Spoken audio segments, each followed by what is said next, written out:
Terima kasih, sudah 2 minggu berturut-turut Pak Paulus bersedia untuk mendampingi kita. Dan nanti kita akan dengarkan juga pemaparan dari narasumber kita hari ini, Pak Iwan Sunito tentunya. Dan kita akan langsung handover ke Pak Paulus Bambang untuk bisa memperkenalkan lebih jauh relevansi kenapa topik ini dipilih minggu ini, dan narasumber kita yang sudah dikurasi bersama luar biasa. Hand over to you, Pak Paulus. Enjoy the program. Ya udah, saya akan introduce dulu. Hari ini kita bersyukur ketemu sama Pak Iwan. Saya kenal Pak Iwan memang belum lama, lah yang kenal lebih dulu anak saya waktu di Australia. Dia berkata, saya pernah disebutin Pak Iwan, kata dia. Wow ya, siapa Pak Iwan? Terus baru diceritain, oh ternyata diaspora yang menjadi sukses di Australia. Jadi kalau saya mau memperkenalkan Pak Iwan, ini orang yang sangat unik. Tapi saya mau bicara yang mudah buat Anda mengerti. Siapa sih Pak Iwan? Nomor satu, Pak Iwan, saya gampang. Gaya Paulus adalah Pak Iwan, gayanya apa? Atau Pak Iwan itu siapa? Ya, Iwan, I-W-A-N. Yang pertama kalau Anda nanti lihat Pak Iwan, nomor satu yang ada di benak Anda adalah Pak Iwan seorang yang inovatif.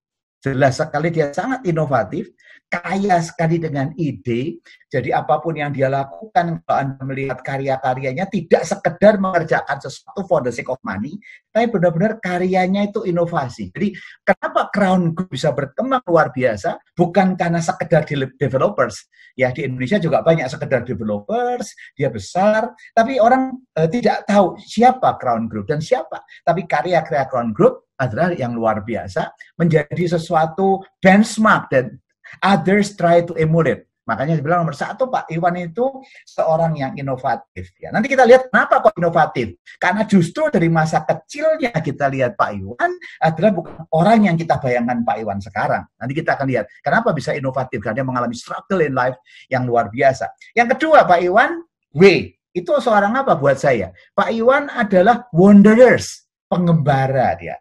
Bukan hanya dari Borneo sampai ke Austin, tapi di dalam karya-karya bisnisnya, di dalam segala macam, buat saya dia itu seorang pengembara. Berani melakukan pengembaraan, tidak sekedar stay kalau udah sukses di tempat A, ya A, tapi dia seorang wanderers yang luar biasa. Sehingga nanti kita akan lihat di video nanti yang kedua itu, bagaimana karya-karya dia menunjukkan seorang wanderers. Yang ketiga Pak Iwan, jelas ini yang sangat membedakan yang lain, sampai hari ini juga saya diskusi dengan banyak orang.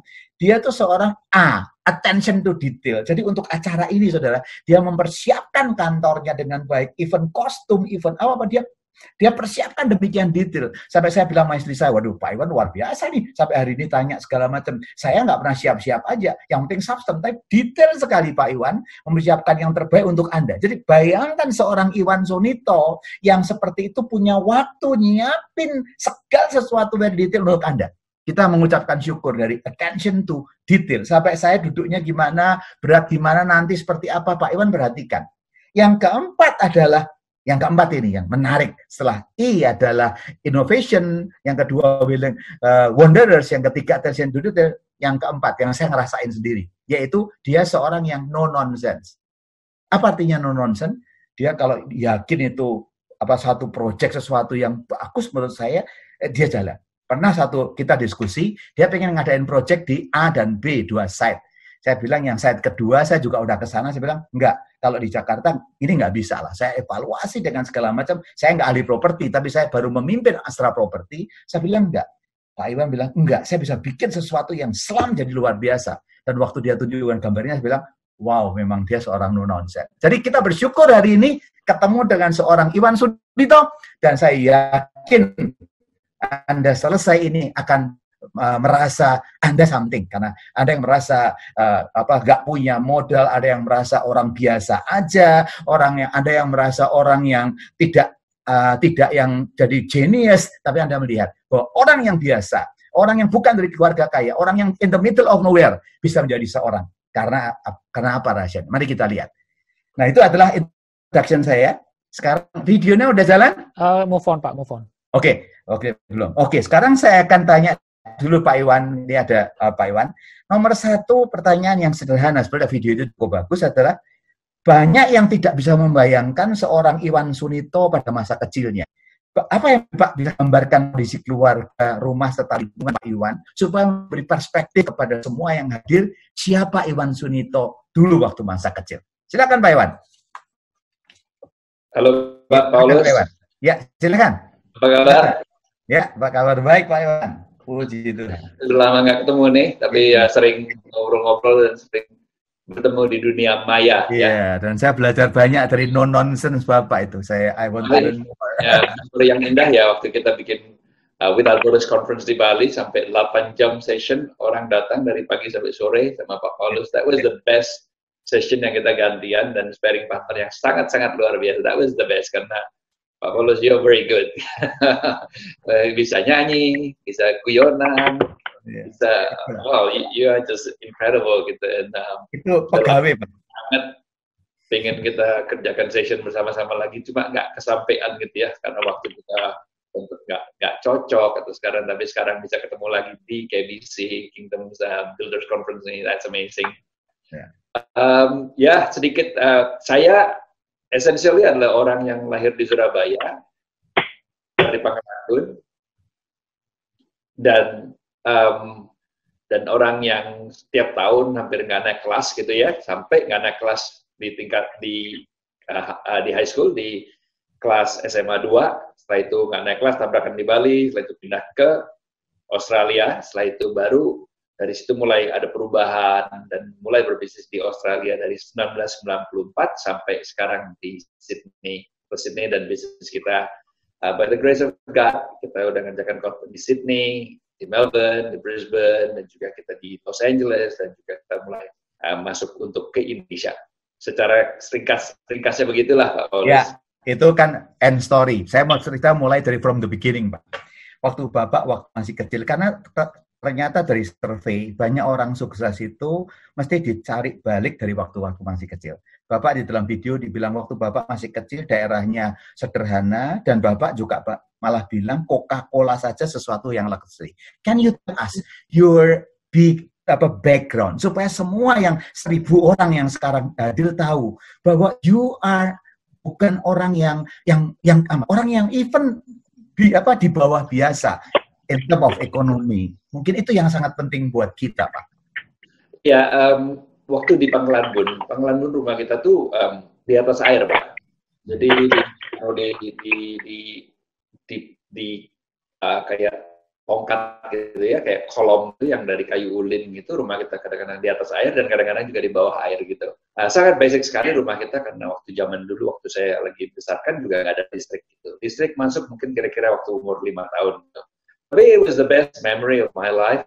But in that time, my dad, papa juga, ayah kan baru merintis bisnisnya, dan dia melihat juga banyak tantangan. Suatu saat dia sakit, sampai bisnisnya bangkrut, dia mulai merintis lagi. Dan kita kalau mau ke sekolah itu mesti lewat kapal sampan gitu untuk nyebrang sungai gitu untuk ke daerah seberang gitu. Dan drinking Coca-Cola was a luxury gitu, dan ke restoran itu suatu luxury karena kita memang di daerah yang ya hutan kan, itu di belakang rumah kita hutan, banyak buayanya juga. Kalau sering dengar cerita juga banyak orang yang renang atau dimakan buaya gitu, and that's where I grew up gitu, very very basic life gitu. Ya. Tapi indah banget ya Pak Paulus, sangat-sangat indah. Menarik sekali. Apakah pada waktu kecil itu juga katanya kalau asupan gizinya nggak benar segala macam akan affecting you. How do you see pada waktu kecil? Apakah Anda juga ngerasain ini karena basic life itu sehingga memengaruhi begini, atau sebetulnya enggak? Oh, waktu saya gede itu ya mungkin merasa minder, banyak mindernya ya, banyak mikirnya apa karena kurang gizi gitu. Jadi tiap tahun, and I don't know why gitu, kenapa saya merasa minder gitu, tapi setiap tahun kerasa nggak bisa ini, nggak bisa itu, dan jadi kalau saya lihat sebetulnya mungkin bukan kurang gizi, kurang wawasan gitu Pak, paradigmanya salah gitu, paradigmanya salah gitu Pak. Jadi bukan masalah kurang gizinya. Dan waktu saya kembali ke Indonesia kan seringkali waktu kita ke Pangkalan Bun mereka berkata begini, ya maklumlah kota kita ini banyak orang yang nggak pintar gitu kan, karena orang desa gitu. Saya bilang, saya kan orang desa juga. Cuma bedanya saya bilang, saya punya kesempatan dan a privilege atau satu a blessing gitu, bisa belajar di luar negeri aja gitu. Sehingga saya melihat sesuatu yang jauh lebih daripada yang saya dulu pernah pikirkan gitu. Sehingga I can do what I can do, not because I'm smarter, it's just lingkungannya berbeda Pak, gitu. Tapi kok Bapak berani ya, Bapak kan kembali tadi bilang Bapak minder, and finally Bapak berani merantau ke Australia, katanya Bapak bahasa Inggrisnya juga pas-pasan. Apa kalau sampai Australia, kebayang nggak saya itu mau jadi preman, pekerja dishwasher, atau mau jadi gini? Pada waktu itu apa yang mendasari seorang yang minder dari desa berani masuk pertempuran di kancah yang berbeda? Saya ingin tahu pada waktu itu apa yang terpikir Bapak? Atau Bapak pengen lari aja dari keluarga? Atau mungkin kalah persaingan di Indonesia? Atau apa yang mendasari sehingga itu membuat kita yang saya ini bertanya, apa sih Pak Iwan Sunito at DNA-nya? Apakah yang menjadi perbedaan dengan kita? Saya pikir faktor nomor satu memang orang tua yang sangat mau investasi untuk hidup anaknya. Ini kan lucu banget kan Pak Paulus, bahwa saya orang yang sudah nggak naik kelas, waktu nggak naik kelas SMA kelas 11, kelas 2 kan, saya bilang saya boleh ke Bali. Sudah nggak naik kelas, mau minta jalan-jalan, dolan-dolan gitu. Ini kan keterlaluan pikir-pikir gitu. Tapi waktu saat itu, mama saya bilang, nggak usah lah. Dia bilang, terakhir kali aja. Dia bilang, jangan sekali-sekali ngomong terakhir kali. Hampir terakhir kali, Pak Paulus. Waktu saya di sana, ya namanya anak muda, ya dolan-dolan naik sepeda motor berdua gitu, saya tabrak tanker truck gitu. Sampai saya koma 5 hari. Setelah itu, saya nggak ingat gitu, terjadinya itu gimana. Cuma saya tahunya saya bangun, sudah 5 hari di hospital itu. Tulang saya kiri dan belakang semua patah semua gitu. Waktu itu, Papa waktu itu di Kalimantan juga di Pangkalanbun, waktu zaman itu terbang ke Bali itu kan cuma 1 minggu mungkin 1 kali. Jadi saya sampai nangis banget gitu dia bilang. Karena dia mikir kalau di Surabaya aja di jalan namanya Jalan Tidar ya, kalau Pak Paulus tahu Jalan Tidar yang punya truk. Orang-orang tabrakan sepeda motoran aja itu biasanya cacat atau gila atau mati gitu. But I was on the freeway gitu bilang. Freeway nabrak, and I had coma but I was okay gitu. Nah, setelah itu saya balik ke sekolah untuk di St. Louis. Setelah itu saya selesaikan SMA kelas 11 saya, kelas 2-nya. And I did quite well, Pak. Tapi orang tua sudah dari dulu udah mikirkan untuk mengirimkan kita ke luar negeri untuk Australia. Jadi sebetulnya bukan karena pilihan saya, tapi karena ada orang tua yang sudah memikirkan untuk investasi kepada anaknya. Gitu. Nah ini ada memang, I was grateful untuk mom and dad ya, karena sebetulnya bahasa Inggris saya pun not bad, Pak Paulus. Dan saya juga bingung gitu, kenapa bahasa Inggris saya nggak not bad gitu, karena tapi rupanya Papa sudah mikirkan suatu saat dia akan kirimkan anaknya ke luar negeri, sehingga dia lesson kita private gitu, private ya, private lulus bahasa Inggris, sehingga setelah nggak naik kelas, saya ulangin lagi, saya baru dikirim ke Australia untuk sekolah di Australia gitu. Nah, pastinya ya mindernya banyak Pak Paulus, karena Australia ya bahasa Inggris kita sebagus-bagusnya tetap nggak ngerti, ya orang ngerti gitu. Orang ditanya gitu, how are you going to die? How am I going to die? Bahasa Australia kan slang, maksudnya how are you going to die gitu. Tapi tanyanya how are you going to die? What? How are you going to die? Apalagi kalau orang Surabaya kan, kalau ditanya how are you, ya so good gitu. Aksen kita ya minder banget gitu, minder dan juga pikir wah bisa nggak dapat sekolahan yang terbaik, universitas yang terbaik di kota Sydney waktu itu gitu. Dan itu juga minder gitu kepikiran. Dan pada satu saat pada waktu itu juga the biggest Indonesian business people adalah ya buka restoran take away gitu Pak, yang kayak restoran yang $5 gitu ya, that's the biggest benchmark yang kita bisa lihat pada zaman waktu sekolah. Kepikiran apa enggak ya, mungkin ya saya pikir ya that's the size of the success skill untuk saya. Ternyata in the future ternyata setelah itu saya juga lihat banyak orang lain yang jauh di atas itu juga dan menjadi inspirasi untuk saya juga. Jadi yang pertama yang kita bisa belajar hari ini, rekan-rekan semua, di luar siapapun anak kita, kondisi apapun, ada seorang bapak dan ibu yang sayang sama anaknya. Buat siapapun anaknya, jahat pun anaknya, mungkin tidak sesuai dengan expectation apapun, saya belajar hari ini, ada bapak ibu yang percaya sama Pak Iwan. Kalau ada bapak ibu yang nggak percaya sama Pak Iwan, anak yang kurang ajar, sudah nggak naik kelas malah kebalik. Tapi justru karena itu loh, Jadi dia invest. Jadi kita belajar. Bapak itu sama gitu. Jadi kalau kita sendiri yang sekarang ada, engkau give up dengan your children, you are wrong. Karena engkau tahu, itu Bapak nih. Ya apalagi kalau kita bicara sama Tuhan, Bapak sayang sama kita. Dan itu yang menyebabkan kita nggak boleh melupakan keluarga, karena Bapak sayang. Kalau nggak ada seorang Bapak dan Ibu yang memberikan kesempatan untuk gagal, memberikan kesempatan untuk apa Pak Iwan? Pak Iwan nggak akan sampai ke seperti ini. Jadi ini yang kita belajar, buat all of us here, itu buat saya, jangan pernah give up with your son, apapun dia. Karena kalau kau sayangi dengan cinta, ini akan menjadikan seorang Iwan Sunito bukan preman, ya, tapi menjadi seorang yang sekarang ini. Sekarang kita masuk Pak Iwan yang kedua setelah melihat Bapak. Ya Bapak kan sampai di sana juga nggak kepikir jadi seorang pengusaha. Waktu di sana Bapak tahu Bapak jadi pegawai, mulai dari pegawai di properti itu. Apa yang Bapak mulai sebagai seorang karyawan di sana sehingga Bapak bisa kembali akhirnya bisa memunculkan value Iwan tadi. Innovation, wonder gitu kan ya. Jadi attention to detail dan akhirnya no nonsense. Tapi Bapak sebagai pegawai itu bagaimana perjalanan? Supaya juga memberikan gambaran sama kita, seorang Iwan yang sebenarnya. Well, boleh saya tambahkan yang satunya juga. Sebelum saya itu ya Pak Paulus, ya, waktu saya setiap tahun hampir nggak naik kelas. Pentingnya banget orang tua itu bicara live kepada anaknya. Tiap tahun hampir nggak naik kelas, Mama selalu bilang, tahun depan pasti lebih baik lagi. Tiap tahun hampir nggak naik kelas, dia berkata, tiap next year it will be better. Dalam bahasa Mandarin, Ming Tian Heken Hao, Ming Nian Heken Hao, gitu kan. Maksudnya dia ngomong, lalu tahun depan akan lebih baik lagi. And because of that faith word menjadi kehidupan dalam hidup saya, gitu Pak Paulus.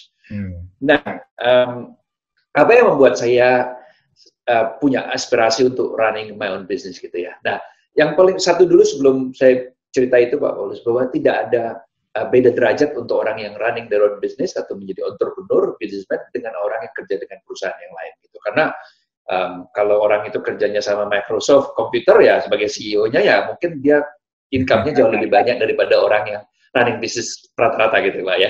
Kalau dia kerja seperti kayak and in a way dalam hidup kita kayak Steve Jobs aja punya sahamnya cuma berapa persen daripada Apple kan. Sebetulnya dia juga kerja kepada orang lain. Walaupun saya punya perusahaan sendiri, saya juga partneran. Berarti saya juga punya shareholder. Jadi in a way, saya juga kerja pada orang lain. But the reason why I want to start my own business, Pak Paulus, adalah karena saya punya satu visi waktu itu. Dan visi saya itu agak aneh gitu. But this is sesuatu yang membuat saya belajar the power of dream dalam hidup kita, Pak. But always begin with the end. Always begin with the vision gitu. Vision saya waktu itu somehow saya ingin memberikan $1 juta kepada pelayanan Tuhan dan juga pekerjaan sosial gitu. Lah, sebelum bisnis itu kan sebelum kerja sama orang, gajinya cuma 1 tahun $25.000, tapi sebelumnya 3-4 tahun lalu sebelumnya, saya kerja di cuci piring gitu Pak. Gaji $3 1 jam, 10 jam 1 hari, dan dapatnya $30. Ya $30 nggak mungkin bisa cukup ya Pak. But because of that dream, saya tahu kalau saya kerja sebagai arsitek pada perusahaan lain, walaupun waktu itu saya lulusan dengan nilai yang terbaik sebagai desainer, dan saya dikasih award sebagai the best designer in the uni, saya tahu the best that I can be kerja sebagai arsitek, nggak bisa mencapai visi yang saya berikan, gitu. Yang saya dapat dalam hidup saya gitu. Jadi saya pikir saya mulai mau berentrepreneur aja gitu. Nah, mulailah pada tahun 1994, saya mulai kerjakan arsitek dari rumah, gambar dari rumah. Setelah itu saya gaji orang untuk kerja sama saya 1 orang. Setelah itu saya pindah ke kantor, 2 orang jadi 3 orang, jadi 4 orang gitu. Lalu tahun 1996 mulai kita dengan the first property development company. But sebagai individual, saya sebagai seorang arsitek, saya selalu ingin menjadi developer gitu Pak. Kenapa? Karena saya passionate untuk desain. Saya nggak ingin desain untuk orang lain yang nanti orang lain yang dictate how I design my building. Saya ingin suatu saat ingin kreasi sendiri deh, kerjain sendiri deh. Nah, that's why I build out the Crown Group dan saya raise a partnership yang pertama Pak. Dan dari 100.000 yang saya raise, capital raising pertama 100.000 tahun 1996, dapat project. Tahun 1996 akhir saya dapat project, saya raise up. First seed capital $5 juta. First project $25 juta, Pak. Nggak pernah bekerja property development, but I did that job in the first year, and ternyata kita, pada waktu itu krisis kan, but we did quite well dari project itu. Ya, nah justru menarik Pak. Defining moment Bapak kan waktu pas Bapak jalan ada banyak kasus memang tidak sebesar COVID. 97, 98 krisis ekonomi. Kemudian tahun 2004 krisis perumahan di Sydney. Krisis moneter 2008. Kan itu hit a lot di property. Nah sekarang Bapak menghadapi ini semua justru tadi di turbulences itu kok Bapak tidak collapse seperti kata banyak orang buku yang ditulis oleh Jim Collins yang lain 80% orang collapse ya karena mereka nggak prepare for krisis ekonomi. Mereka banyak jadi good CEO waktu growing ekonomi. Tapi kayak di COVID ini prediksi saya juga mungkin ada 20-40% ini orang collapse nih. Apalagi yang startup. Kenapa Bapak yang lagi startup, tadi bilang baru 5 juta, justru dalam keadaan begini ada banyak milestone Bapak bisa cerita, justru tidak collapse, jadi bisa malah meningkat luar biasa di turbulensi seperti itu Pak Iwan. Mungkin saya pikir pengalaman saya gagal sekolah juga membantu untuk mentally ready for the failure gitu Pak. Saya belajar bahwa kegagalan itu bukan sesuatu yang final. Nggak naik kelas juga nggak terlalu jelek banget.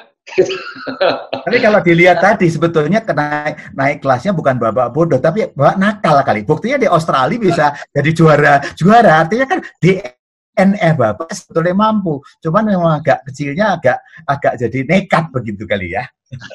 Mungkin karena dua lah, karena nggak naik kelas itu. Karena bodoh dan juga malas gitu Pak. Bodoh karena nggak tahu bagaimana untuk belajar gitu. Ternyata kalau kita practice makes perfect, kalau kita ada tutor, ada yang ngajarin kita, ternyata bisa juga gitu kan. Dan kalau lingkungannya salah lah, yang lingkungan saya bukan salah, tapi lingkungan yang dolan-dolan terus gitu pada zaman itu. And that's good, karena we need to be street smart in the business kan. Kita perlu banyak teman dalam hidup kita, bukan cuma street academically smart, tapi juga perlu street smart, tapi juga jangan street smart doang, tapi nggak academically smart pinter gitu.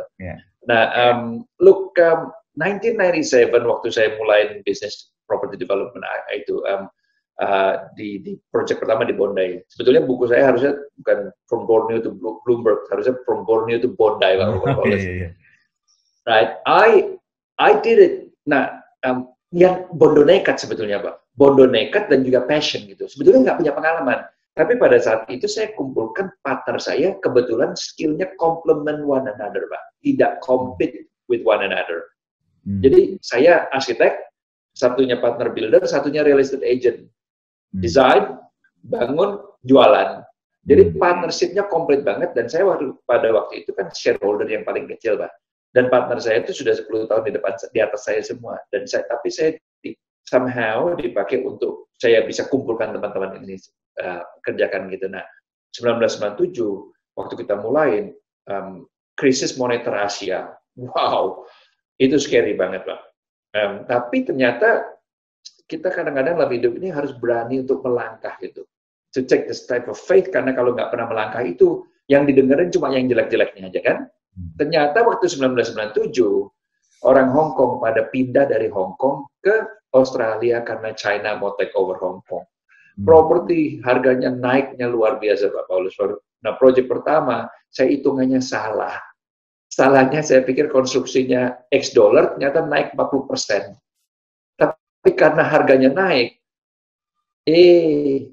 bisa juga untung yang lumayan baik gitu. Nah dari situ, dari 2004 juga kita mengalami resesi, dan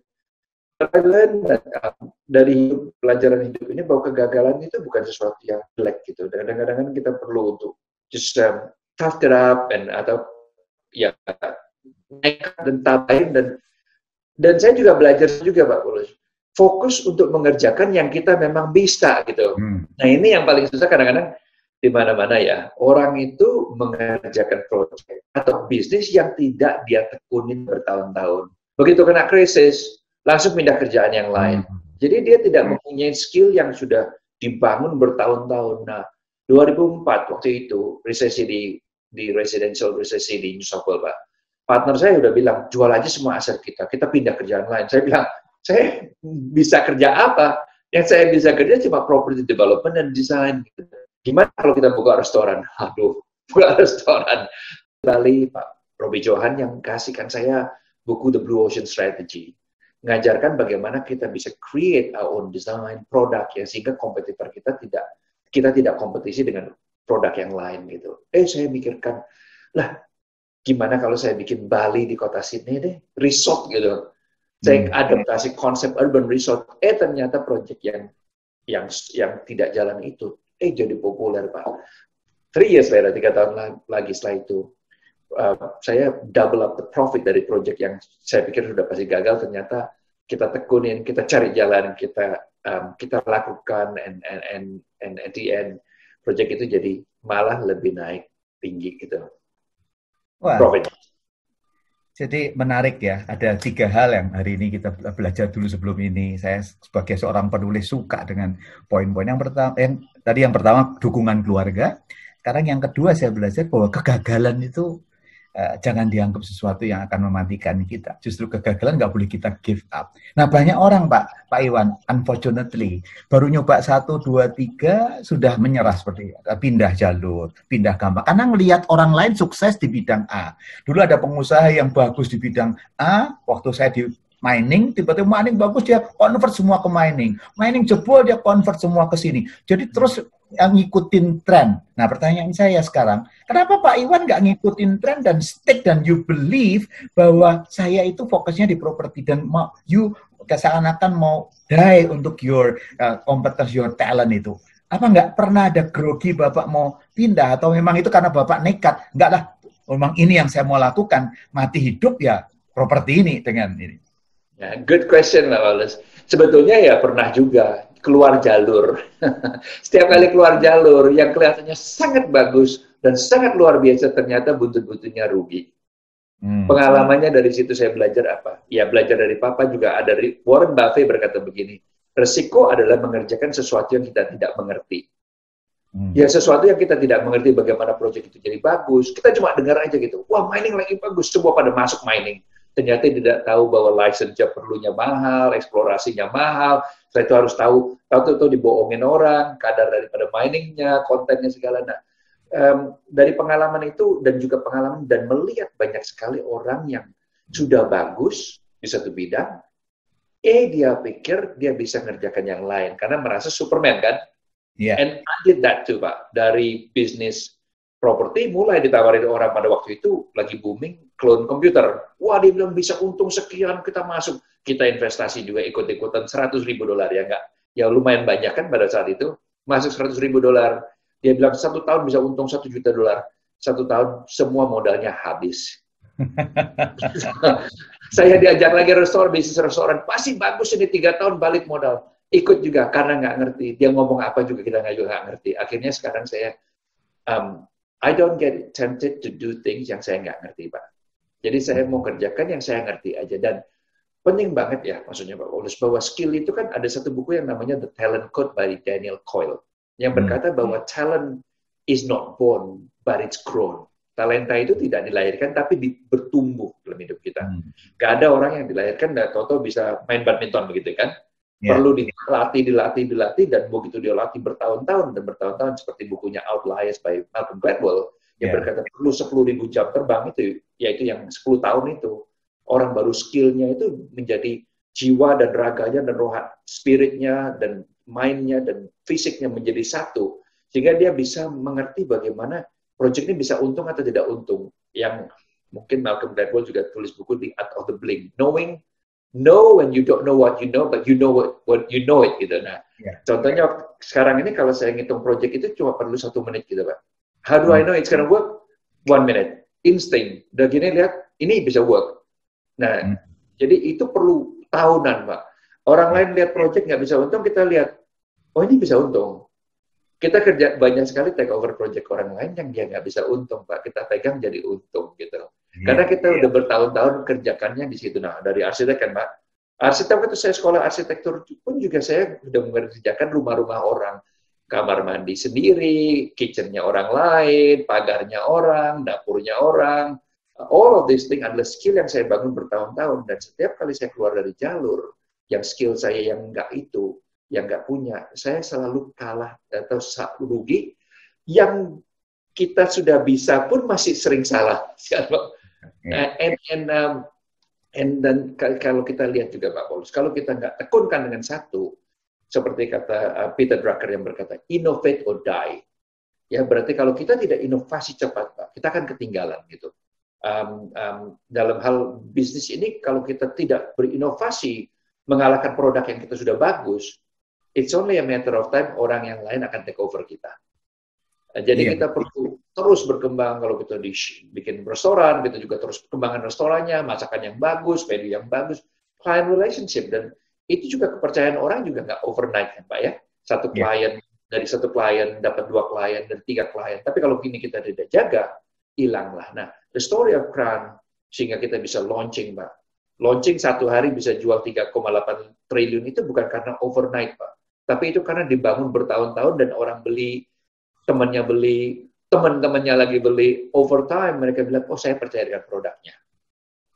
Nah itu kadang-kadang yang sering kali kita belajar buat kita semua teman-teman yang dengar ya. Kadang Pak Iwan belajar soal fokus.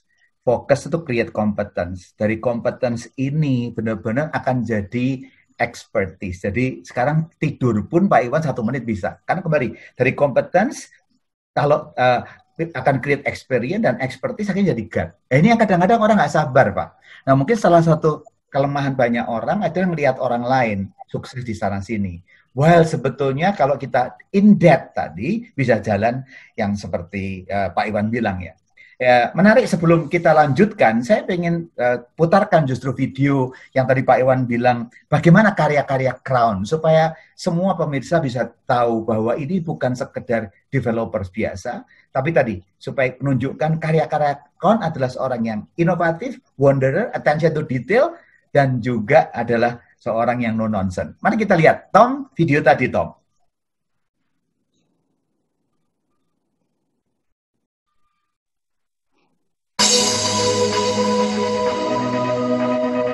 Today is a historical groundbreaking for the history of Crown Group.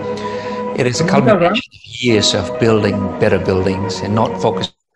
Kita rewind, Ya. Sambil menunggu teman-teman yang mau memberikan pertanyaan bisa klik link bit.ly di chat group.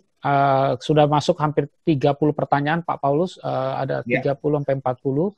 Ya, saya akan segmen terakhir habis ini, kemudian saya akan relay.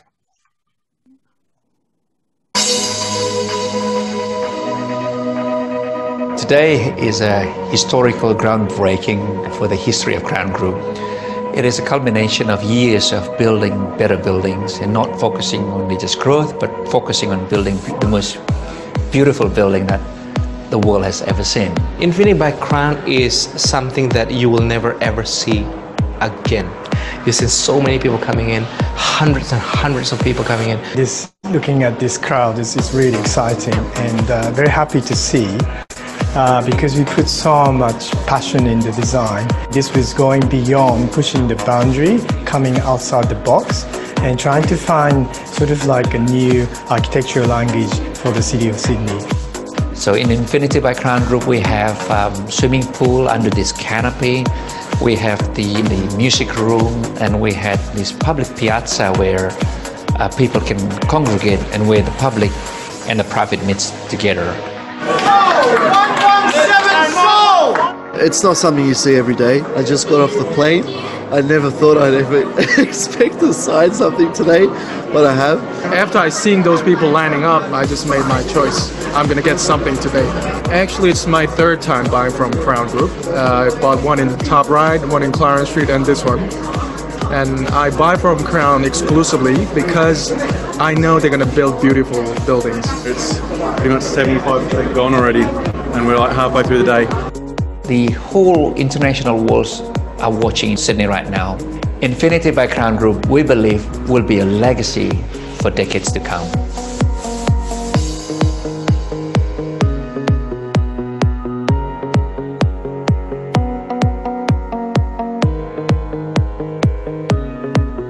Ya, itu salah satu, teman-teman semua itu salah satu yang Anda bisa lihat gaya gaya produk seperti itu even mengejutkan Australia. Jadi artinya, dan kita harus berbangga, yang mengejutkan Australia adalah bikinan anak bangsa kita. Jadi kita rasanya cukup bersukacita ke sini. Saya masuk poin yang keempat, yang sebelum saya buka kepada Anda, setelah tadi soal bisnis, karena kesuksesan soaring through the storm bukan hanya soal di bisnis.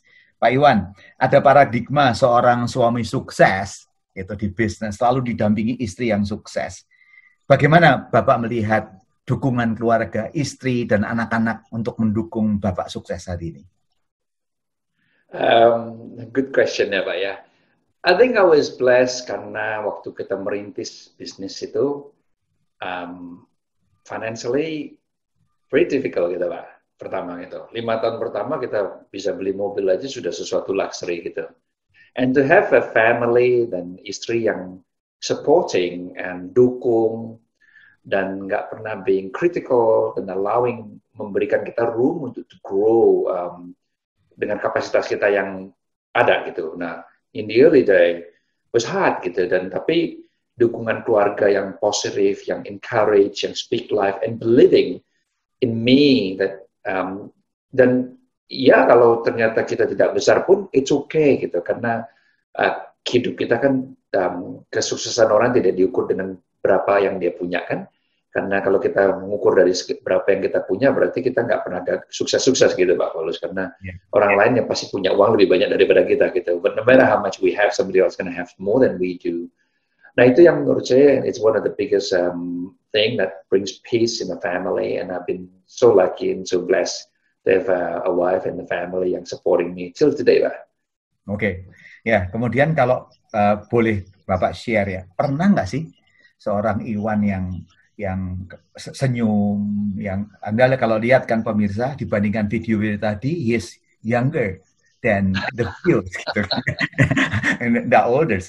Pernah nggak Bapak merasakan depressed atau karena waktu gagal dalam hidup, karena ada great turbulences, apapun, di dalam bisnis, di dalam keluarga, sehingga Bapak merasa, this is it, this is the end, dan Bapak frustasi karena ini burden ini terlalu besar buat saya. Apakah Bapak pernah ngalamin itu? Yes, and many times Pak.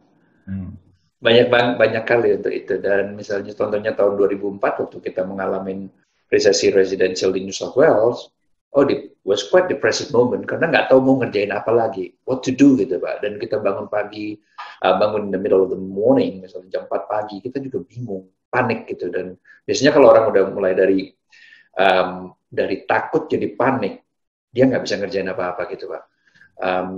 But there are also moment yang misalnya yang difficult gitu Pak. Misalnya waktu anak kita yang kedua, misalnya waktu dia umur 3 tahun, 4 tahun, dia belum bisa ngomong Pak. Ternyata kita dokter diagnosa Hannah, second daughter yang sekarang is a blessing today, right? Sebagai anak yang autis gitu, dan berarti dia akan struggle untuk susah untuk secara sosial gitu. Dan dokternya bilang begini waktu itu Pak, you have to be realistic that your daughter may not be able to speak for the rest of her life. Karena pada waktu umur 4 tahun, 3 tahun setengah gitu, dia nggak bisa satu kata pun juga Pak. Wow, that was hard gitu. Karena itu kan kita baca research, kita Google, gitu, telepon kiri dan kanan teman-teman kita semua, and there is no cure, there is no medicine, there is no cure. How do you deal with that gitu? But I guess in my life, saya cuma melihat pada waktu itu saya bilang, I was hopeless before, but in the hands of God, hidup kita tuh kayak dibalik tangan aja, what used to be hopeless become hopeful gitu. Yang nggak ada harapan, tentu punya harapan dalam hidupnya. Yang nggak bisa jadi bisa, yang tidak mampu jadi mampu gitu. So that's fine for the doctor yang spesialis ini berkata bahwa mungkin anak saya tidak bisa bicara lagi, anak kita tidak bisa bicara seumur hidupnya. But we have a God that can do miracle gitu. Suatu saat waktu saya nganterin anak saya yang Sam, yang the oldest son, ke sekolahnya, dia umur 4 tahun pada saat itu Pak. And I said this, saya bertanya aja, Sam, when do you think that Hannah will speak? Sam waktu umur 4 tahun berkata gini, Dad, Hannah will speak when she's 4. So it was like the rema of God, suara yang dari sorga gitu, dari Tuhan yang. And at 4 years old, Hannah mulai break through one word. And then I would just continue to break. And yes, it's slow, tapi setelah itu dia mulai sekarang menjadi seorang artis yang painting tiap hari. And just to see that there are moments yang betul-betul very difficult Pak, dalam hidup kita gitu, yang kita don't know what to do. And the other one that yang sangat probably the biggest shock in my life is the death of my mom kan. Out of the blue, and I met her, ketemu on the weekend. Pada waktu satu weekend itu saya pikir, mampir dah ketemuin mama gitu. And we went to see my mom. 3 days later, she died in Bali. And I was like, wow. And 3 days we couldn't find her. That was really a faith, like it changes all my faith and just completely. What I was very strong, and people often think that I was indestructible, but I was broken, you know. I was hard, you know, and just to see that everybody can fall, everybody has a weak point in life, no matter how good you are, and that was really really hard. As far as a career is concerned, gitu Pak, mungkin sebelum mama meninggal gitu kan. 3 or 4 years before that, saya udah mulai kehilangan visi. I was getting to a comfort zone gitu, di mana saya bilang, Ma, ngapain lagi ya? I think I should just stop and do nothing. And masalahnya begitu kita kehilangan visi kita mulai relax, kita mulai compromise, kita mulai standar perusahaan mulai turun gitu. And I'm just glad dengan Mama yang berkata, look, kamu kan kamu ini sudah diberikan talenta yang lebih besar daripada normal. Just continue to grow that talent gitu. So yes, there has been difficult moment. Ya. Dan kalau itu, gimana your faith bisa helps? Ya, not your might, not your strength, not your family, but sometimes your personal relationship with God help you grow justru in that turbulences, Pak Iwan. Waktu economic recession 2004, the thing that helps me adalah believing bahwa semua itu, all things work together for good. Semua hal itu bekerja untuk kebaikan kita. Semua itu berarti good and bad, bukan cuma good aja, yang baik aja, tapi juga bad juga, Pak. And that helps me with my faith gitu. Dan waktu lagi bingung mau ngerjakan apa itu, and sometimes it's the wisdom daripada di firman yang berkata bahwa jangan jemun-jemunnya mengerjakan yang baik karena pada musimnya engkau akan menuai. Yang saya tangkap adalah apapun yang sudah kerjakan dengan baik, saya kerjakan lebih baik lagi aja. Because I don't know anything else gitu. Saya kerjakan lebih baik lagi, saya kerjakan desain yang lebih bagus lagi, saya kasih servis kepada klien yang lebih baik lagi. Ternyata bisnisnya turn around dan menjadi lebih baik lagi karena hal itu. During the time of when I kind of lose my faith gitu ya, it was really hard gitu, because I used to lead a church kan, I was building a church and I was preaching every day, every weekend, and it was a blessing untuk belajar itu, but hey, sometimes you do lose your faith gitu dalam hidup itu. And the thing that I learned adalah waktu kita faithless, God is faithful. Waktu kita udah punya iman lagi pun, Tuhan tetap faithful, full of faith dalam hidup kita. Saya melihat dengan waktu saya was stupid, was hopeless, my mom and dad still hope, full of faith dalam hidup saya gitu Pak. Tetap aja percaya, tetap aja investasi. Padahal kan ngapain? Ini anak tiap tahun udah hampir nggak naik kelas gini. Ini anak nggak pinter gitu. But they're just full of faith, and I just live with that. And when I'm not where I need to be, I am trusting bahwa the thing that keeps me going adalah I know that His grace is more than sufficient for me. So, kasih Tuhan, kasih karunia Tuhan itu more than enough for me dalam hidup saya. And His grace, that I get what I get not because I work for it, it's because karena Tuhan kasih dalam hidup kita aja, Pak. And that was really what keeps me going. And even COVID-19, and I'm just knowing that the grace of God yang akan sustain us waktu kita mengalami masalah susah, tapi juga ada the grace of God yang juga akan membawa kita kepada satu tempat di mana abundance grace, Pak, dalam berkat yang jauh melebihi daripada yang kita bisa pikirkan, yang overflowing gitu. Wow, menarik sekali. Now I turn to the question, Pak Julian. Karena sudah many questions, segala macam, cukup waktu saya. Saya kembalikan ke Pak Julian untuk mulai question, mana yang terbagus dari yang lain. Ya, thank you Pak Paulus, Pak Iwan Sunito buat insightful sharing-nya. Kita mulai dari yang paling banyak vote-nya, Pak ya. Jadi kalau dilihat ini yang paling banyak vote-nya di atas ini ada 10 orang menanyakan how to create uniqueness and adaptive so that we can survive in uncertain world. Oke. Uniqueness berarti setiap orang itu biasanya bercara begini. USP kita apa? Unique selling proposition. I believe in this. You don't have to be different to be good. Because when you're good, you're different. Bahwa kita itu tidak perlu mencoba mengerjakan yang unik untuk menjadi berbeda gitu, untuk menjadi bagus gitu. Karena kalau kita mengerjakan sesuatu dengan bagus, hal yang kita kerjakan itu jadi unik. Jadi kerjakanlah yang Anda sangat bagus, yang talenta Anda, hidup Anda, passion Anda, what you live with, itu yang akan membuat yang bagus ini menjadi unik, sehingga Anda akan survive in this unknown world. My tip adalah don't do what you don't really like. Don't do the things that you don't love. Karena it's so hard. Everybody's going to tell you that you're wrong. Everybody's telling me don't do architecture karena nggak bagus gitu, nggak baik sini situ. But I love architecture, I love design. Ternyata apa yang menjadi kekuatan saya, desain itu yang menjadi kekuatannya Crown Group gitu. Pertanyaan kedua, tadi ada terkait dengan sharing Pak Paulus juga dengan Pak Iwan tentang Blue Ocean, bisa jadi cepat jadi Red Ocean. Tapi yang menarik, yang bersangkutan nanya, apa yang mesti kita pertahankan sih dari aspek value and principle, because things always change, right? Value dan principle apa yang fundamentally bisa tetap bisa membuat kita bertahan di Blue Ocean?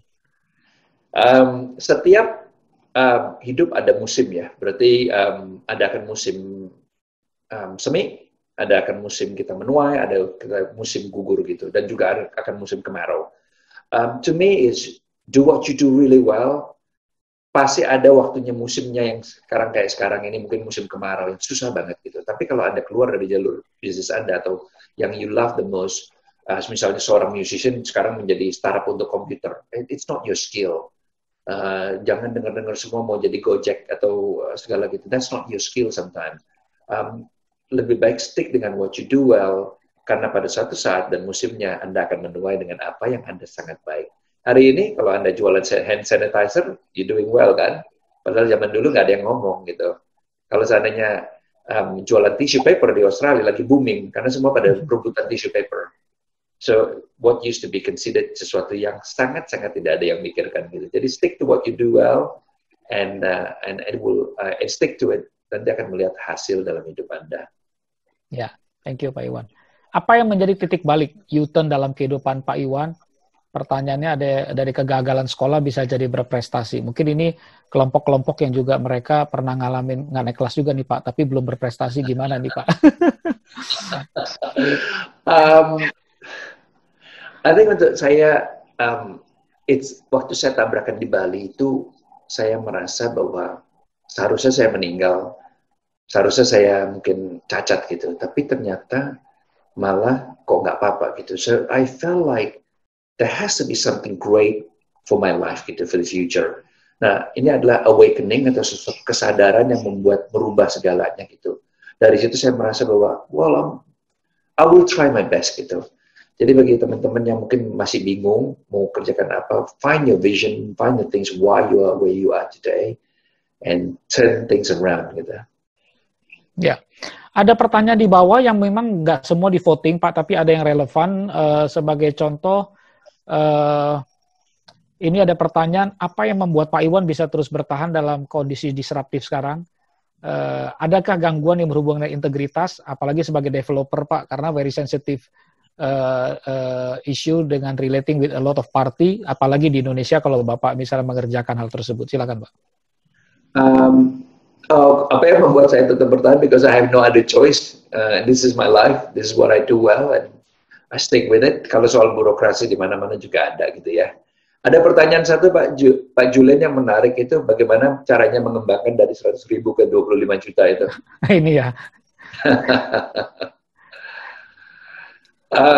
Bagaimana caranya mengembangkan dari 100.000 ke 25 juta dolar gitu? Ini semua kayaknya pengen rekam, Pak. Pengen rekam ya. Jadi siap-siap handphone ini direkam nih. 100 sampai 25 juta US dollar. Go ahead, Pak. Simple. Big trust comes from small trust. Kepercayaan besar dimulai dari kepercayaan yang kecil.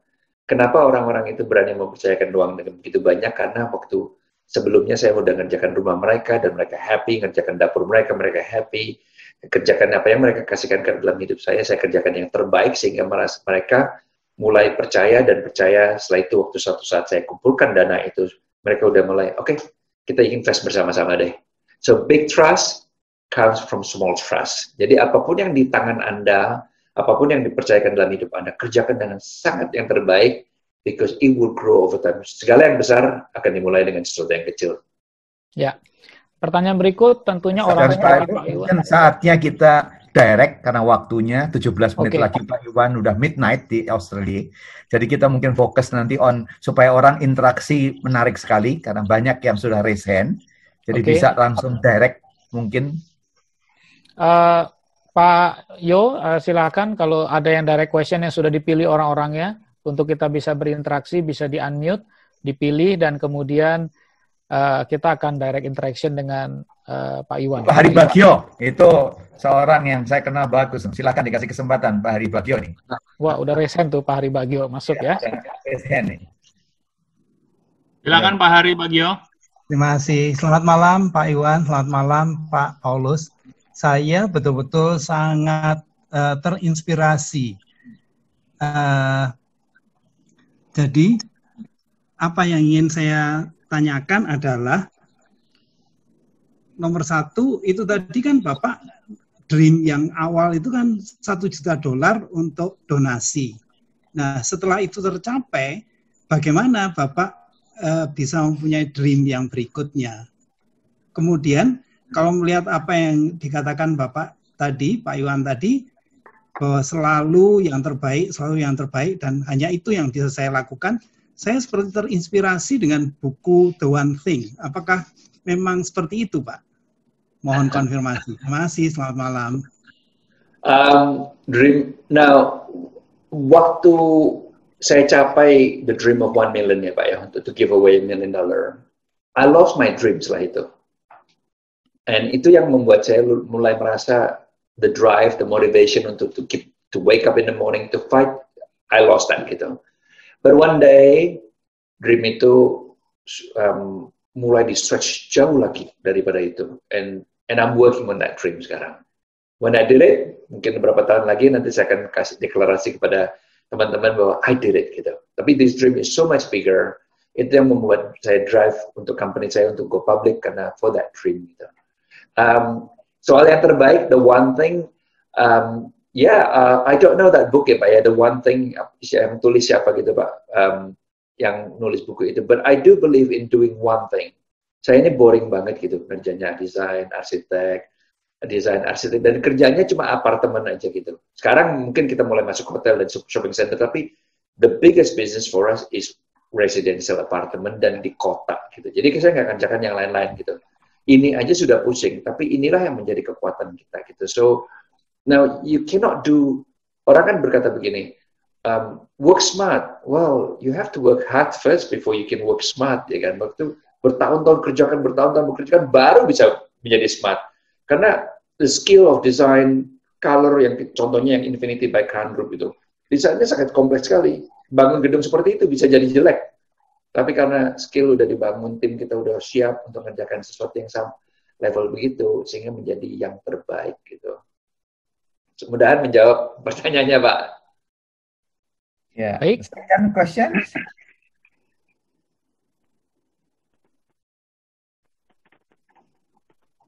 Ya, Halo, selamat malam. Dari Surabaya, silakan Bapak Christian Sarwanto. Ya, selamat malam Pak. Ya, saya Christian. Ya, saya ini mau menanyakan tentang apa yang menjadi undang-undang saya, Pak. Jadi mungkin juga insight untuk yang lain juga. Pak, kalau saya lihat banyak partnership dengan bisnis yang lain ya. Jadi in partnership dengan perusahaan-perusahaan atau in partnership dengan people yang lain. Yang mana itu bisa mensupport Bapak sehingga akhirnya bisnis ini bisa menjadi growing. Nah, pertanyaan saya simpel sih Pak. Apa yang menjadi kriteria Bapak bahwa sebuah partnership ini can be longer and grow up? Dan kalau misalkan apa yang menjadi istilahnya Bapak, oh ini saatnya untuk stop dengan partner yang ini, kok rasanya ini nggak bisa berkembang. Sehingga akhirnya supaya tidak berkepanjangan, kayak gitu Pak. Itu aja yang mau saya tanyakan. So, yang pertama adalah apa yang membuat Bapak yakin bahwa ini ada kriteria-kriteria partner yang baik, dan yang kedua, apakah itu yang menjadi kriteria kalau ini nggak bisa diterusin? Itu aja Pak, terima kasih. Good question. Nomor satu, milih partner itu sangat penting banget ya, karena hati-hati karena saya banyak partneran, nggak semuanya jalan, kebanyakan gagal, itu karena ributnya. Jadi saya melihat tuh ada, jadi tolong cek siapa Anda berpartneran gitu.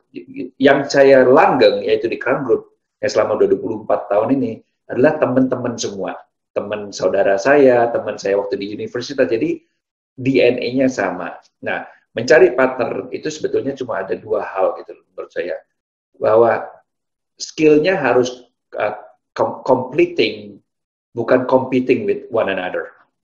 Contohnya, saya ini desainer, partner saya itu builder, satunya adalah orang real estate. Jadi skill kita ini completing, melengkapi satu dengan yang lain, tidak kompetisi. Contohnya kalau partner saya juga desainer, kita akan ribut. Karena dia punya taste sama saya punya taste, pasti nggak cocok gitu. Kalau partner saya misalnya, contohnya builder sama saya juga builder yang strong, kita akan ribut. Karena salah satu akan jadi lebih bagus daripada yang lain gitu ya. Jadi satu adalah skill-nya atau partnership-nya harus completing, melengkapi, tidak menjadi menyaingin satu dengan yang lain. Kedua adalah soal karakter gitu. Nah, karakter itu ya tentang bisa dipercaya nggak gitu. Nah, partner ini can you trust them gitu. Lalu orangnya bisa tahan nggak kalau mengalami resesi? Penting kan? Karena kalau misalnya partnernya mundur terus setiap kali ada masalah, kita juga pusing gitu kan ya. Ketiga yang saya tambahkan adalah tentang chemistry, cocok nggak gitu. Jadi satu adalah karakternya harus penting dan juga completing. Ketiga adalah chemistry. Kita dalam hidup ini cocok nggak gitu satu sama lain gitu. Kalau udah teman baik tuh, masalah itu bisnis tuh akan ada banyak ributnya. Selalu ada aja yang kita ribut. But as long as we like one another, we can talk gitu. Nah, when you have to quit, when it doesn't work anymore, akhirnya kita ribut terus. Kita ngomong A, dia B. No, nggak ada yang salah, nggak ada yang benar partneran itu. Ya, tiap-tiap orang masing-masing punya skill yang masing-masing, punya preference sendiri masing-masing. Tapi kalau udah partnernya nakal, ya juga cepat-cepat keluar gitu. Nah, saya kualifikasi ya, saya tidak partneran banyak di luar dari bisnis saya. Saya cuma selama 24 tahun ini cuma berpartneran 2 kali. Setelah itu saya nggak pernah mau kerjaan yang lain lagi. Karena satu, saya masuk ke bisnis komputer, rugi. Saya masukin karena saya nggak ngerti, dia juga nggak ngerti, rugi gitu. Kedua, saya masuk bisnis restoran, juga pusingnya banyak daripada itu. Saya udah, nggak usah deh. Jadi sekarang ini kalau orang tanya saya, masuk ini lagi untung. Udah, jangan deh. This is good enough for me gitu. Dan seperti saya pikir kayak Warren Buffett itu ya, Warren Buffett investor yang dari Amerika itu, dia cuma mau investasi kepada bisnis yang dia mengerti. Jadi bisnis yang dia tidak mengerti, dia nggak mau investasi sama sekali gitu. Itu contohnya untuk itu ya.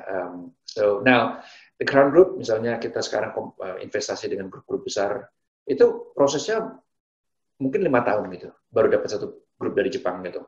5 tahun tuh ketemu kiri dan kanan, A, B, C, D, nggak cocok semua, dan kadang-kadang kondisinya tuh nggak cocok untuk kita. Misalnya contohnya, kalau Anda misalnya diajak partneran dengan 50%, 50-50 dengan grup yang besar, it's a matter, kalau Anda tahu kalau orang yang nggak baik, it's a matter of time untuk dia kill you.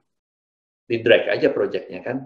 Tapi partneran saya 50-50 juga nggak masalah di Crown Group, karena kita cocok, kita juga mementingkan perusahaan daripada pribadi. Ada kita ribut-ribut kiri dan kanan, ada kita argue, but it's never personal gitu. Ada juga partneran yang akan ngajak ini, ada kita minta 51% gitu. Nah, itu kalau ya tergantung siapa gitu. Nah, kebanyakan kalau dia udah 51%, you have no move gitu kan ya. Tapi dalam hidup saya ini start partneran dengan 8,33%. But I grow it to be 50% now. Nah, waktu pertama, waktu saham saya paling kecil, saya tanya sama mentor saya, kalau di take over gimana? Wow, dia bilang reality of life. If you're not good, of course they'll take over you. Masuk akal kan ya? Jadi dia berkata begini, waktu lesson yang dia ajarkan saya, kamu kerja, apapun yang kamu kerjakan yang sangat terbaik, sehingga orang itu mengerti bahwa, orang tahu bahwa kalau perusahaan ini sukses, it's because of you. And I work really hard, seperti saya punya 100%. My tip pada teman-teman yang masih profesional, yang mungkin mau suatu saat ingin berbisnis sendiri gitu, work as best as you can, walaupun Anda bekerja pada orang seperti perusahaan Anda sendiri. Karena saya yakin suatu saat, seperti mentor saya, waktu dia mau keluar berbisnis sendiri, bosnya berkata gini, ngapain lo keluar sendiri? Gue ikut jadi saham lu aja deh. So, that's what happened to my life. Nah, dari 8,33%, saya proyek pertama, proyek kedua, dan selama Crown Group berdiri, proyek-proyek itu somehow nggak tahu gimana semua melalui saya gitu. Dari teman-teman saya dapat untungnya lumayan bagus gitu. Dari mulai partner saya berkata, ambil dong saham lebih banyak. Loh, nggak perlu bayar goodwill. No, just take more share. Jadi dari yang paling kecil nih lalu lama-lama jadi 50%, dan karena partnernya juga lama-lama juga merasa bahwa well, it's only fair kan kalau Anda yang bekerja, Anda yang menghasilkan, Anda ambil yang lebih banyak lagi gitu. Dan saya nggak pernah fight untuk share, untuk tambahkan, malah mereka yang menganjurkan untuk ambil lebih banyak lagi. Good. Oke, thank you Pak. Selanjutnya Bapak Jeffrey Lee. Jeffrey Lee, silakan.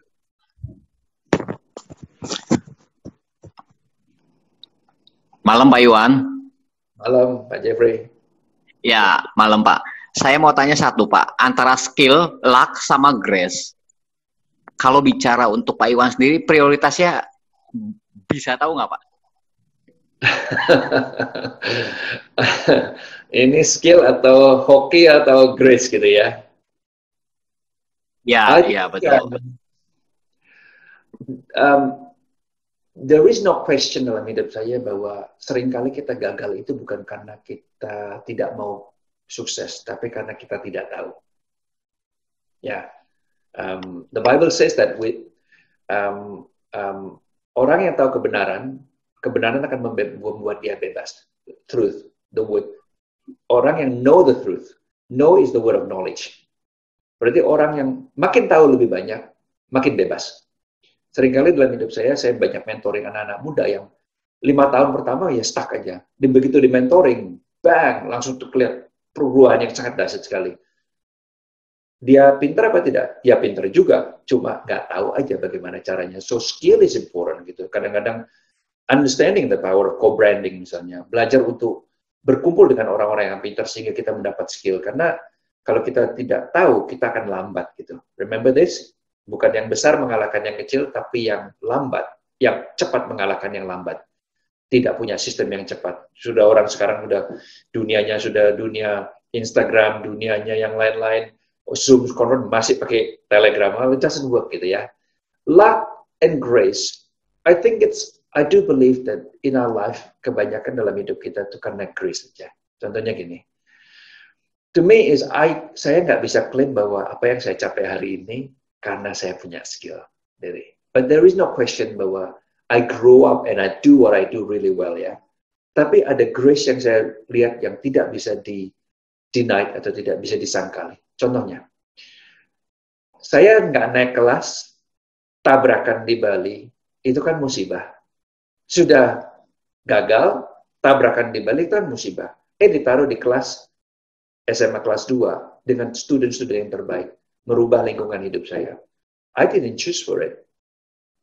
Tapi saya ditaruh di tempat sekolah yang kelas yang terbaik setelah saya gagal. Karena lingkungan ini yang merubah hidup saya. Makanya orang Alkitab berkata bahwa orang yang berjalan dengan he that walks with the wise will become wise. kumpul-kumpul dengan orang pintar, lama-lama juga pintar, gitu kan. So there was the grace of God di mana, kok bisa ya? Sudah gagal, musibah, jadi mujizat. That is the grace of God. There's no question about that. Tahun 2004, waktu itu saya masih kecil. Saya ditawarin 2003 satu project. Dan project ini saya bilang enggak tahun 2003. 2004, saya ditawarin orang yang sama. Nah, saya nggak punya uang untuk beli rumah ini, untuk beli proyek ini. Here's how the grace of God works. Rumah yang saya mau jual, setelah 6 bulan saya mau jual pun nggak bisa jual. Dengan harga malah rugi. Pada hari yang sama, waktu saya ngantarkan Pak Obajatanto, Pastor Obajatanto dari Solo ya, untuk ke rumah orang tua saya, telepon berdering gitu. Orang bertanya, "Are you Mr. Sunito?" Saya bilang, "Mr. Sunito yang mana? Are you the one? Anda ada orang yang punya properti yang di situ?" Kan di rumah orang tua saya kan ada papa saya, ada adik saya, ada kakak saya, ada saya kan. They can ask for anybody gitu. Dan saya dia, I'm Iwan, I own that property. Dia tanya, mau berjual nggak properti itu? Saya putuskan, saya bilang kalau mau jual harus sekian. Pada saat yang sama saya beli tanah properti ini yang tahun lalu saya nggak mau beli. Tahun yang sama uang dari penjualan rumah itu saya belikan untuk properti ini. Dan properti yang saya nggak mau ini 3 tahun lagi setelah saya beli dan saya develop memberikan project. Saya waktu project ini saya 50% profit share dari company itu. 3 tahun lagi project yang satu ini memberikan keuntungan kepada perusahaan kita sebesar dengan keuntungan perusahaan selama 8 tahun. And I am 50% of that share. That was the grace of God. Nggak mungkin saya yang kerjakan. Bukan kepintaran. Toh saya tahun lalu juga nggak mau kok. Tapi tahun depannya saya tawarkan, saya beli. And I can see the grace of God, yang dimana grace, mungkin orang sekular akan berkata bahwa itu luck ya dalam hidup kita. But I do believe that sesuatu yang kita nggak bisa kerjakan, kita tidak, bukan karena saya pintar, bukan karena saya yang banyak network, tapi karena diberikan dalam hidup kita. Amazing, amazing Pak Iwan. Ya karena waktu saja, karena kita udah janji Pak Afu, mungkin karena masih banyak tentunya pertanyaan, kita masih ada beberapa program, mungkin saya memberikan kesempatan Pak Iwan, what is your advice in the current situation kepada, ini masih ada 880 orang yang stay sampai segini. Dari tadi 960, 970, berarti masih ada 800 yang mungkin your advice Pak menghadapi COVID, menghadapi kondisi ini, what is your advice to us here di Indonesia atau baik bagi pengusaha atau professionals yang you would like to say Pak Iwan? 3 hal yang saya pelajari untuk setiap kali menghadapi krisis adalah, satu adalah to accept, menerima apa yang sudah kenyataan, sesuatu yang kita tidak bisa rubah. COVID-19 adalah suatu krisis yang melanda seluruh dunia, semua bisnis, semua family terpengaruh dengan satu krisis virus ini. Nah ini ada hal yang kita nggak bisa rubah, kita takutin juga nggak ada gunanya, kita ngomongin kebanyakan juga tidak ada gunanya, we cannot change it gitu Pak. So we have to accept it. Number 2 adalah kita bisa mengerjakan yang kita bisa kerjakan, makanya kita harus adaptasi dan adjust, yaitu merubah apa yang kita bisa rubah pada saat ini. What we can do, we do. Contohnya dengan perusahaan kita mulai memikirkan bahwa kalau orang tidak bisa datang ke proyek kita bisa membuat proyek kita datang kepada orangnya dengan melalui 360 degree video kita. Contohnya tahun 2004, saya adjust waktu situasinya resesi, tapi 2004, waktu resesi itu saya bilang saya bisa mengerjakan desain yang menjadi kayak Bali di kota Sydney gitu. Dan juga ketiga adalah yang saya pelajari bahwa setiap storm in our life, setiap badai, setiap krisis itu dipakai untuk membuat akselerasi dalam hidup kita. Yang biasanya jadi lambat karena kita harus merubah cara bekerja kita, membuat percepatan dalam hidup kita. Dan saya melihat bahwa sekarang ini banyak sekali, seluruh Indonesia sekarang jagoan banget untuk bikin Zoom kan, Zoom conferences. Di perusahaan kita sudah bertahun-tahun saya ngajarkan untuk mereka untuk belajar Zoom, nggak bisa-bisa. Begitu krisis ini semua harus bekerja dari rumah, jadi jagoan semua. And today of course saya belajar juga dari Pak Paulus Bambang bagaimana bikin Zoom webinar conference dengan 1.000 orang. That's amazing. Jadi bagian terakhir menarik sekali Pak Iwan, Triple A Anda, kalau Anda pengen jadi Triple A people menghadapi kasus seperti ini, jangan lupa untuk accept dulu. acceptance is very important. Yang kedua, adjust yourself. You have to adjust the sail kalau windnya nggak bisa, dan ketiga, accelerate. Dengan gitu, terima kasih banyak. Masih banyak pertanyaan. Ini banyak orang yang udah WA saya. Tadi per 2016 menyentuh 951 peserta. Dan sampai sekarang bertahan 876. Ini another break record dari 1.200 yang ini. Saya kembalikan kepada Pak Julian Vo dan seluruh tim untuk pengumuman selanjutnya. Sekali lagi terima kasih. Terima kasih Pak Paulus Bambang. Teman-teman, tentunya kita sangat dikuatkan sekali dengan sharing dari Pak Iwan dan Pak Paulus Bambang. Kita akan berikan nanti Anda beberapa kesempatan untuk memenangkan hadiah. Pak Iwan tadi cerita dia rela banget betul-betul menyediakan buku yang ditandatangani langsung oleh Pak Iwan Sunito dan akan dikirim ke Jakarta dari dari Australia. Jadi kita akan sama-sama melihat nanti kualitas dan cerita dari konten itu untuk menjadi berkat buat kita semua. Terima kasih Pak Paulus Bambang, terima kasih Pak Iwan Sunito. Saya berharap teman-teman bisa berpartisipasi aktif. Next time juga bisa menyampaikan pertanyaan di awal. Tetap aktif mengundang sahabat-sahabat untuk bisa dapat manfaat lewat KBC Res program. Sebagai penutup, tidak ada satu formula yang bisa menyelesaikan semua permasalahan dan tantangan yang kita hadapi. Tapi kita tahu bahwa built-in dalam kehidupan kita, Tuhan sudah berikan kemampuan untuk bangkit. Itulah intisari tadi kita belajar dari cerita Pak Iwan Sunito. Patah berkali-kali, ditolak berkali-kali, dinilai jelek berkali-kali, tapi karena dia punya spirit untuk rise up. Dan dia bisa menjadi seperti Pak Iwan Sunito sekarang ini, Pak Paulus Bambang seperti sekarang ini. Buat teman-teman di komunitas seluruh kota yang ikut dalam program ini, rise up. Tuhan memberkati, sampai jumpa di episode berikutnya.